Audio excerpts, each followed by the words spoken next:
Hi, this is Rebecca from ChemKnits, and I thought today we would do something a little silly. I have noticed how these brightly colored popsicles change the skin of my children red, and so I figured since it's a nice hot day, why not take advantage of some melty popsicles and use them to dye yarn? Let's see what we'll get. Check it out, everyone. The grape color contains red number 3 and blue number 1. Maybe we'll see some breaking with the purple popsicle. Today I am going to be dyeing 100 grams of worsted weight wool yarn. I pre-soaked this yarn overnight, but 20 to 30 minutes is sufficient to get the fibers completely saturated. So I'm kind of folding the skein in half to get kind of a double loop. And then I'm just kind of loosely arranging this in the bowl. Alright, and I plan to start off with 4 popsicles, and we'll see how much it penetrates and if we want to do anything else. This idea came about because when I was giving my kids these red popsicles, I noticed that wherever it dripped on their skin would remain dyed for a while. And so I thought, well, gee, if this is such a brilliant red color, then maybe it would make some fun dyed yarn. And since I still got some orange and grape popsicles left, why not throw them on here as well? I think that that's kind of nice pattern. So I'm not really sure what I'll expect and how much coverage we'll get. It depends on the liquid and probably how fast they melt. But, you know, maybe we'll see something cool. This is kind of almost like ice dyeing.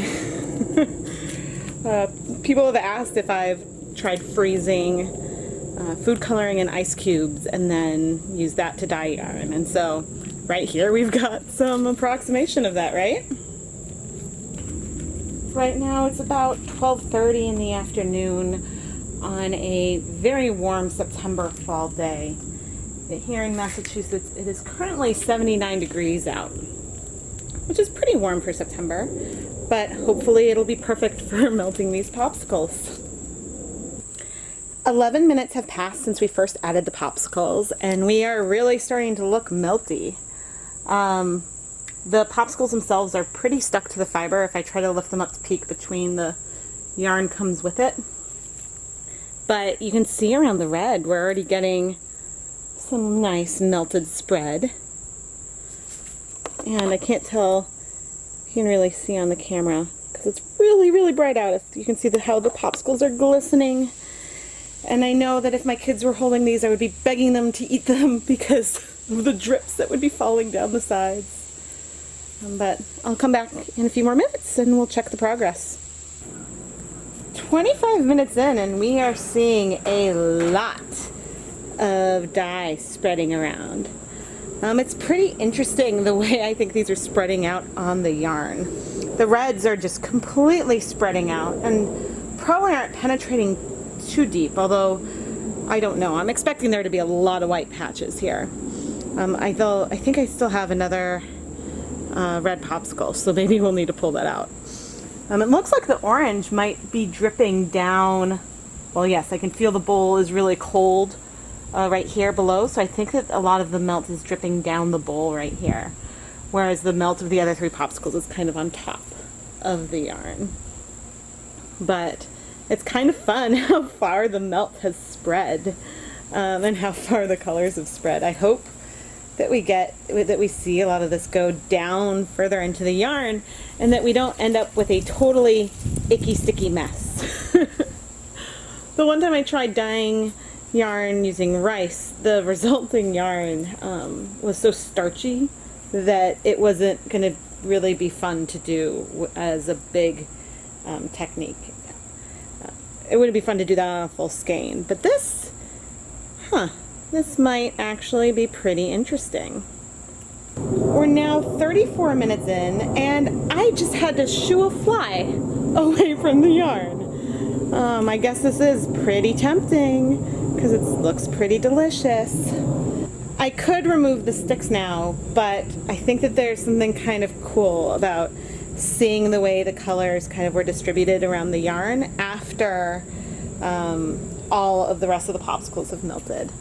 Look at the red that's kind of wicking up this way. I think that that's really cool. And this is one of the reasons why I wanted to start with damp yarn. If I had started with dry yarn, we would still see a lot of staining. It's just the penetration would be a little different because the dyes wouldn't be able to wick up the fiber.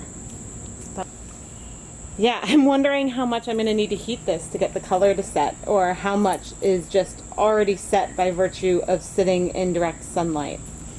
Although I suppose the dyes themselves are kind of cold. The bowl, yeah, over here where the melt is coming down, you can feel the bowl cold. Ooh, it looks like a lot of the purple might be going down the side as well. It'll be really interesting if when we open this up, we have dye penetration on over half the yarn. I think that that would be pretty exciting. 45 minutes have passed since we started, and we are now getting to the last little bit of popsicle to melt. We've got a little bit of each color left. I like this little bit of residue that's over the great popsicle. We have had 54 minutes pass since I first added the popsicle sticks to the yarn, and it looks like everything has melted. There are some there's sections where it looks like there's some particles, but I think that that's similar to the particles that are remaining here on the popsicle stick itself. So I'm going to remove the popsicle sticks, and so far it looks pretty cool, and we've got a reasonable amount of coverage on the top of the yarn. But now I'm going to pick it up and cross my fingers that I don't dye myself in the process. Alright, I'm going to pick this up. Oh, there's some liquid draining. Ooh, and look right here. Looks like we do have some breaking of the purple. That's really, really pretty. Okay, so we do have some pink melt wash, and we have, I guess I would say we've got close to 50% coverage of color. Ooh, the yarn smells heavenly. But we've got a lot of reds and pinks, and there's definitely some white left, but not, I don't think, an unreasonable amount. I do, however, want to take advantage of all of this popsicle-y goodness, and I'm now going to add this melt bath. Alright, I want to add this melt bath to the yarn. And I'm just going to go ahead and, yep, look at, my hands. It's just hands. My goal here, the colors are actually sticking pretty well, but my goal here is to kind of change the white yarn to more of a pink. So that way the contrast from the color sections and the non-colored sections is a little less stark. Okay, I better wash my hands before this gets permanent, but I will be back. Yikes, look. Just that little bit of touching, I totally dyed my hands red. Well, I guess that's what I get for messing with food coloring.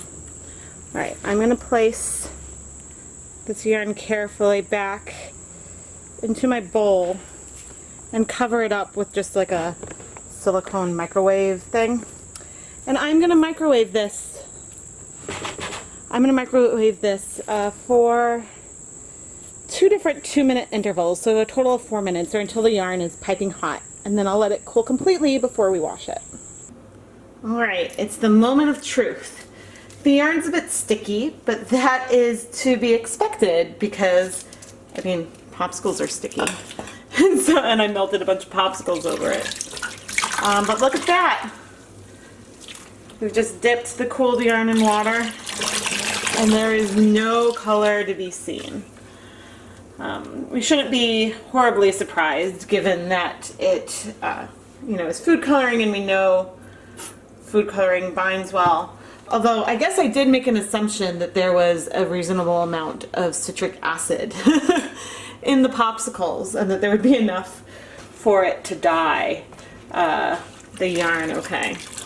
But yeah, I guess there was, because I didn't add any acid to this at any point. If all the color had come out, then I guess we would have known. I added just some plain dish soap, and I'm going to put this through a couple rinses because there's a lot of other, it's not just the dye we're trying to get out, there's a lot of other stuff in here, like sugar and other things that really, we would like the yarn to be non-sticky for us to work with it. Here is the finished yarn that we dyed with Popsicles. Did anyone else get hungry while you were watching those melt? At first bat, looking at this, there is one big thing you probably notice. There is way more pink than there is purple or orange. When you open the skein up, you can see that we do actually have some reasonable depth with the orange sections, but the purple actually feels pretty sparse.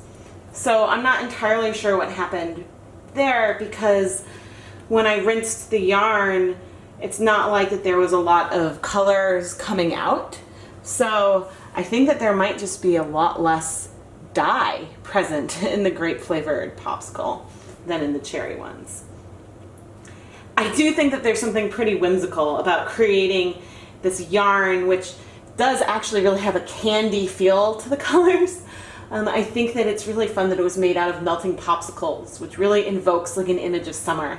And this will probably turn into a winter hat or mittens where you're trying to stay warm and cheerful when it's really, really cold out. So I think that juxtaposition is really kind of exciting and makes this project especially fun. Would I go out of my way to buy a box of popsicles to dye yarn? Probably not. I did happen to get this box of popsicles for 25 cents. And given how much the red popsicles were dyeing my children, I really wanted to use it for something else instead of have them eat it, because it stains. I mean, it stains, right?